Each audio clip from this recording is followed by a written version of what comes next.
یہ سب کتابیں رمضان سے نازل شروع ہوا اس بات.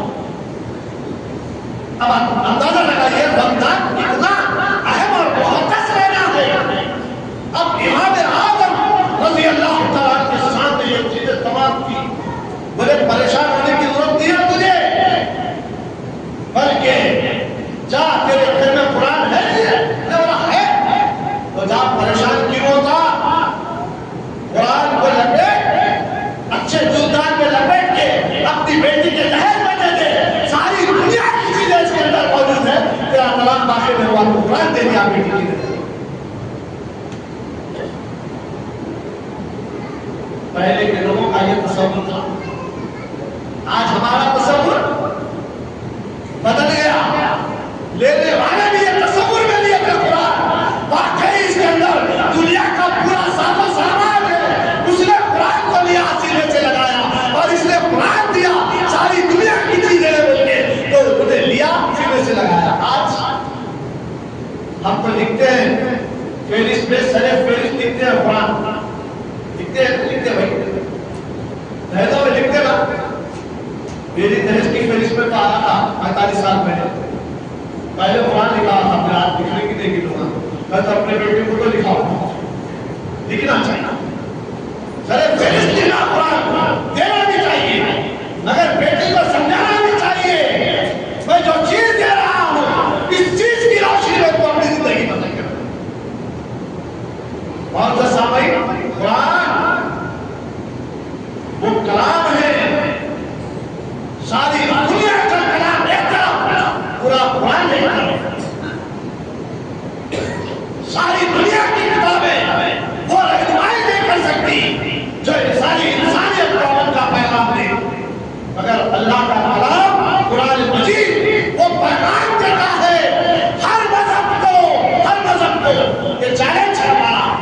یہ نہیں کہ صرف مسلمان کو نہیں، ہر مذہب کو فرش گیدی پہ جینے والے ہر جانور سے لے کر انسانوں تک سب کو عمل اگر پیغام اگر مل سکتا ہے تو قرآن سے ملتا.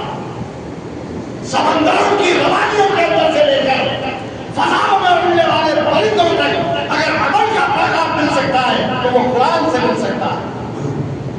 سائنس ہر اعتبار سے سائنس ہو ٹیکنالوجی ہو چاہے جو چیز آپ بولیں گے دنیا کی سائنسی اعتبار سے ہو یا ترقی کے اعتبار سے ہو ہر چیز قرآن میں موجود ہے.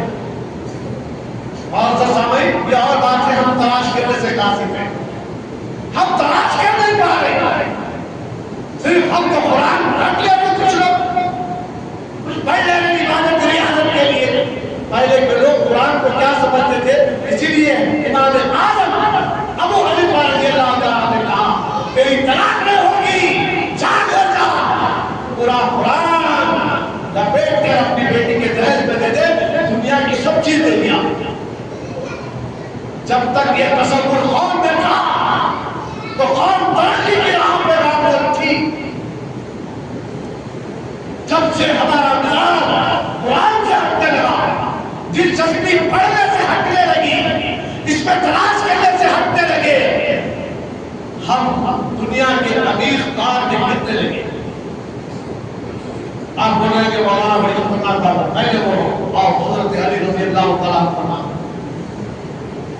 ایک مرتبہ مولا کائنات حضرت علی رضی اللہ تعالیٰ عنہ جب خلافت میں فائز ہوئے تو حضرت ابو سعید رضی اللہ تعالیٰ عنہ کو مصر کا گورنر بنا کے آج سیریا جسے بولے مصر آج تو خطرناک معاملہ ہوتا ہوا. شہوانی طاقتیں اس کو توڑنے کے لیے ہما قسم کے ہتھکڑے اختیار کر کے جنگی ماحول بنا تھا جہاں سے بے شمار دین کے نفوس خلفاء نکلتے تھے. تصوف کی کتاب میں نے پڑھا ہے کہ آج بھی مصر کا ایک پہاڑ ہے. اس پہاڑ پہ ہمیشہ 40 ابدال رہتے ہیں. 40 ابدال اور وہ ابدالوں کی وجہ سے ساری دنیا میں رزق نصیب ہوتا ہے. اور جب کوئی ابدال وہاں سے اللہ کی بارگاہ کی طرف رجوع ہو جاتا ہے تو پھر اللہ تعالیٰ پھر ایک محبت فائز کر دیتا ہے. ایسا مقام جہاں پر فساد کی جڑ بنا دی گئی. فلسطین نبیوں کی سرزمین جہاں پر مسجد اقصی کے اطراف میں کئی نبیوں کی بنایات ہے. ایسے مقام کو بھی یہودی نصرانی طاقتیں اس طریقے سے مل بٹ کرنے کی کوشش کر رہی ہے. جب تک اسلام کی آبیاری کرنے والے سلطان صلاح الدین اویسی، سلطان صلاح الدین دیکھی طاقتور مجاہدین تھے تو ان کے قدموں میں لا کر حضرت عمر رضی اللہ تعالیٰ عنہ جیسے فکر مند مجاہدین تھے ان کے قدموں میں بٹھا کر بیت المقدس کی چابیاں رکھ دیے تھے. آج ہے ان کا عمل، ان کی کیفیت دیکھ کر لوگ چاہتے ہیں.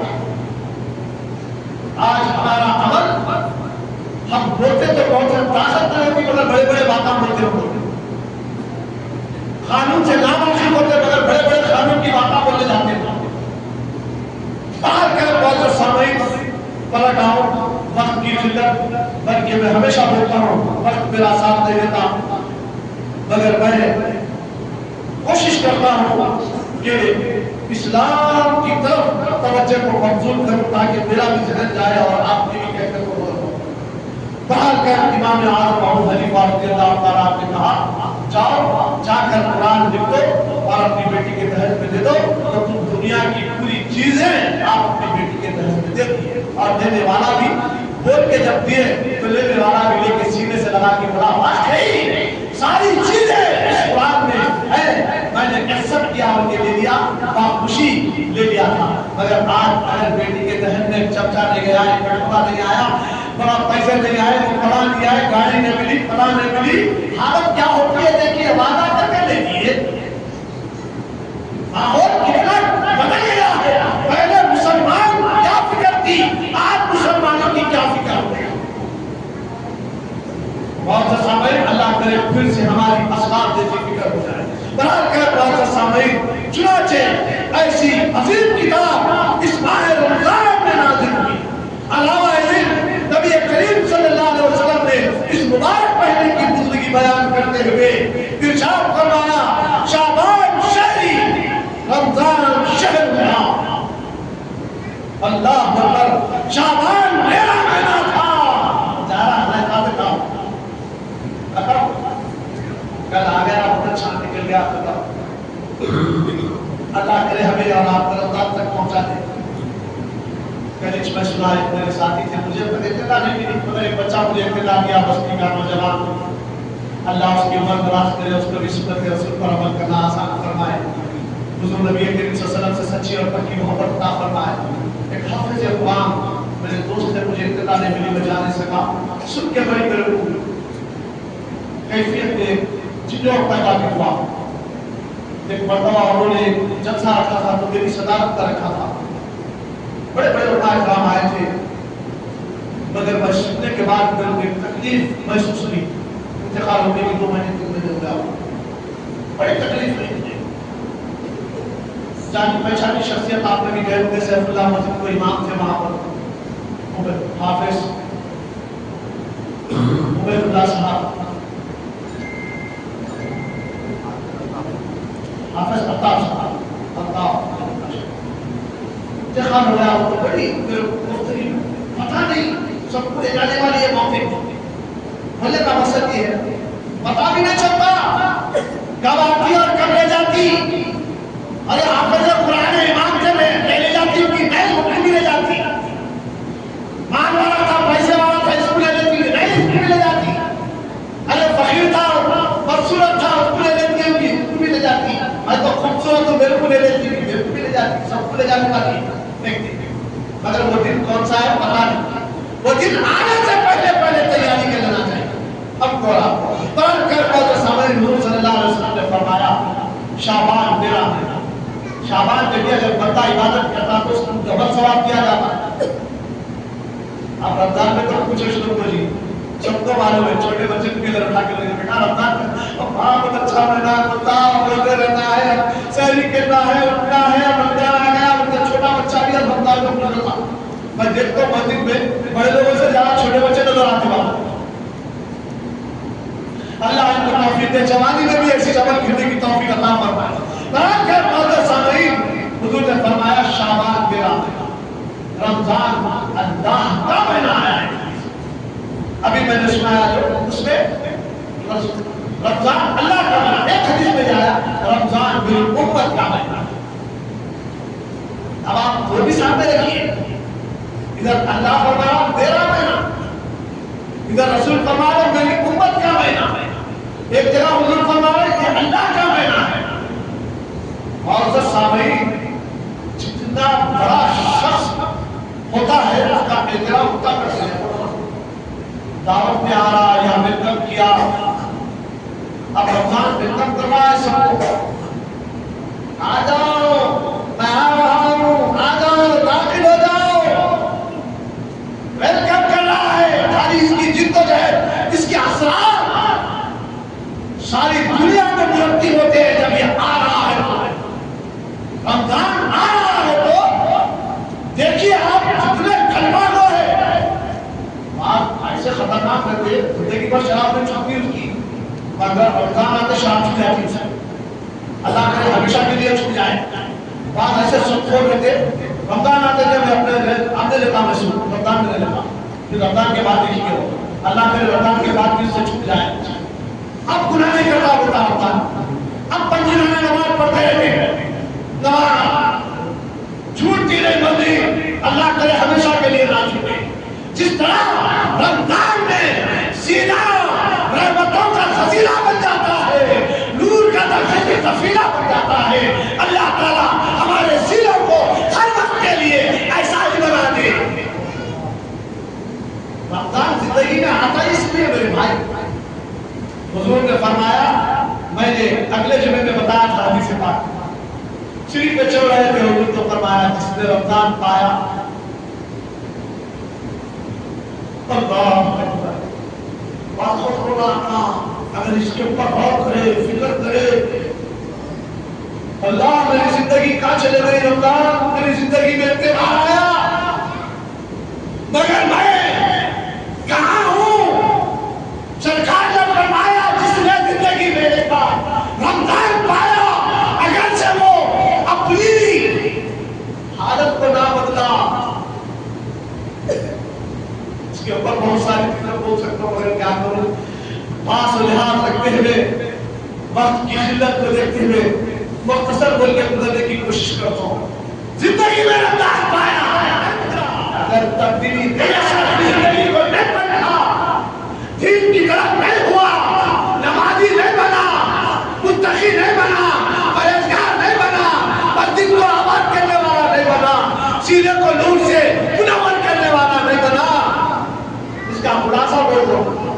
سرکار تو اتنا ہی فرمائے، ایسے شخص جس نے رمضان پایا اور اپنی زندگی میں تبدیلی نہ لائی، اور تو جو چیزیں بھی بولے سرکار، مگر معزز سامعین، زندگی میں کتنی بار رمضان آیا، آج تک نماز نہ رکھ سکا، زندگی میں اتنے بار رمضان آیا، آج تک سنت رسول کی طرف توجہ رہ گئی، جس نبی کا کلمہ پڑھا، کسی نبی کی اس کا حکم مانتے تھے، کہاں ہے؟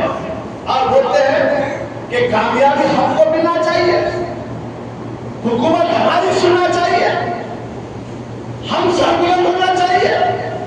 ارے سربلند تو وہ لوگ ہوتے تھے، حضرت علی رضی اللہ تعالیٰ عنہ، حضرت سعید کو عیسیٰ کا ایمان بنا کے بھیجا، دیکھو اپنے ایک ہاتھ میں قرآن رکھو، دوسرے ہاتھ میں اتباع رسول کو رکھو، یہ دو چیزیں جب تک تم کھانے رہو گے تو تم سربلند رہو گے، اور تم عوام کے بیچ میں جاؤ گے، ایوانوں میں بیٹھو گے، لوگ تم سے مشورہ کرنے کے لیے آئیں گے، لوگ تمہارے پاس جمع ہوں گے، تم ایک بڑی ریاست کے گورنر ہوں گے تو لوگ بڑے بڑے مشورے کرنے آئیں گے، تو یہ پورے مشورے قرآن اور حدیث کی روشنی میں دینا ہے۔ آج ہم اپنی زندگی کا محاسبہ کرو، کبھی ہم اپنی زندگی چلا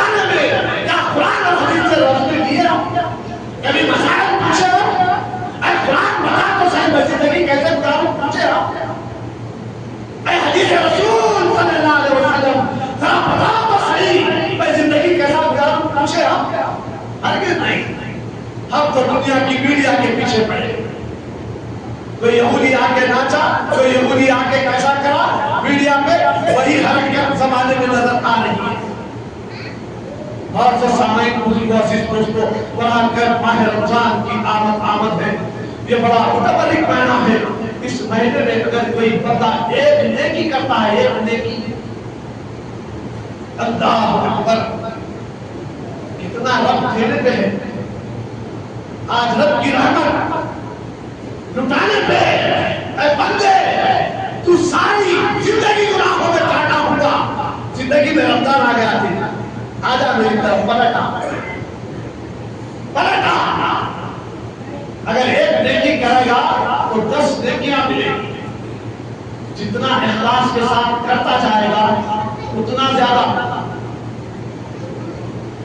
ایک نماز پڑھے تو 27 نیکیاں, مگر یاد رکھو جتنا اخلاص سے پڑھیں گے, فرمایا گیا 700 سے بھی زیادہ نیکیاں اس کے نام میں لکھی جائیں. اتنا رحمت والا مہینہ, اتنا برکت والا مہینہ. تو اب ہماری فکر, ہمارا قدم, ہمارے ہاتھ, ہماری آنکھ ہر وقت فکر مند رہے. صرف رمضان کے حد تک نہیں, رمضان کے حد تک نہیں. دعا کرو رمضان سے پہلے چاند دیکھتے بولو میرے مولا رمضان زندگی میں مل گیا. جیسا میری زندگی رمضان میں کٹے گی اسی طرح اپنی زندگی کو کاٹ کے دعا کرو.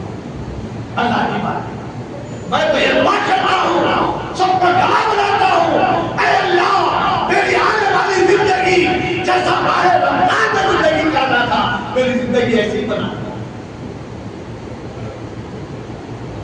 حلال رزق کماؤ, حلال روٹی کماؤ, ہر اعتبار سے, ہر ایک کے تعلق سے اچھی فکر ہو, مگر سب کے اوپر, پوری فکروں کے اوپر قرآن اور حدیث پڑھی. یہ ہمارا مذہب ہم کو سکھاتا ہے. آج پہلے مذہب کے لوگ اپنے مذہب کے بچاؤ کے لیے, معلوم ہے ان کو اگر یہ اسلام کے مقدس شہزادے اگر عمل کے میدان میں اتر جائے تو ہر میدان میں کامیاب ہو جائیں گے. یہ عمل سے بھاگے ہوئے, لہٰذا ان کو عمل سے بھگاتے رہو, اپنے میدانوں کو سجاتے رہو. ایلی قوم اپنے میدانوں کو سجا رہی ہے. اے حق رسول کے ماننے والوں, حق خدا کے ماننے والوں, حق کلام کے ماننے والوں, آخر کیا بات ہے کہ تمہارے پاس روحانی طاقت ہونے کے باوجود کیوں میدان سے مار رہے ہیں؟ اور عمل کے میدان میں اترو. تو پھر یاد رکھو دنیا میں ہمیشہ سربلند ہے. مشرق سے لے کے مغرب تک, شمال سے لے کے جنوب تک پیغام رسول کو پہنچانے میں صحابہ کا جو کردار رہا, اللہ تمہیں اور مجھے بھی ایسا کردار عطا فرمائے کہ ہمارے کردار کی کچھ وہ ساری دنیا دیکھے.